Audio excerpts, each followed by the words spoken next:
Number 7, the domain. Now, who's the domain? That's your x values. Where does it go? It seems to go from this. Again, x's are left to right. As you can see, here's our x-axis.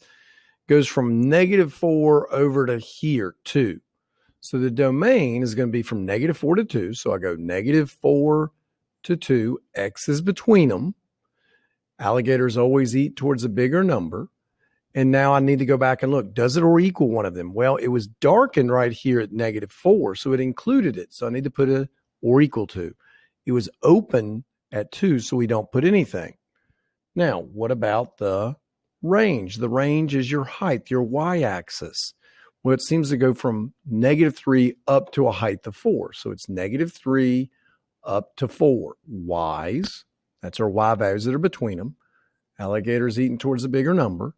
Here at -3, it was darkened, wasn't it? So it included it. So I put in or equal to. But here at 4, it was open, so we don't do anything. So there's problem 7 for the domain and range.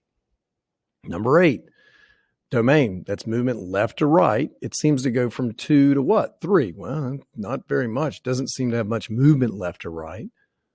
So x is between 2 and 3. I notice at 2 it or equals it because it's darkened, but at 3 it is open circle, so it does not include it.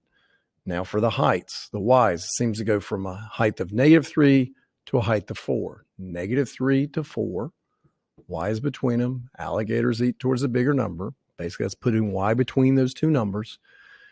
At -3, it's open, so it doesn't include it, but at 4, it's darkened right here at 4. The height of 4, it's darkened, so I put in or equal.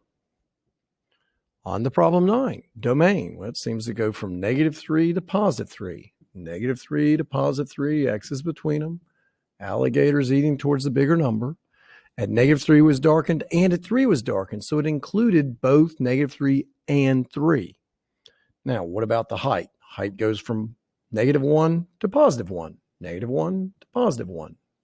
Y values between them, and it does include them. Again, they're both darkened. So I have the or equal to. That's the range.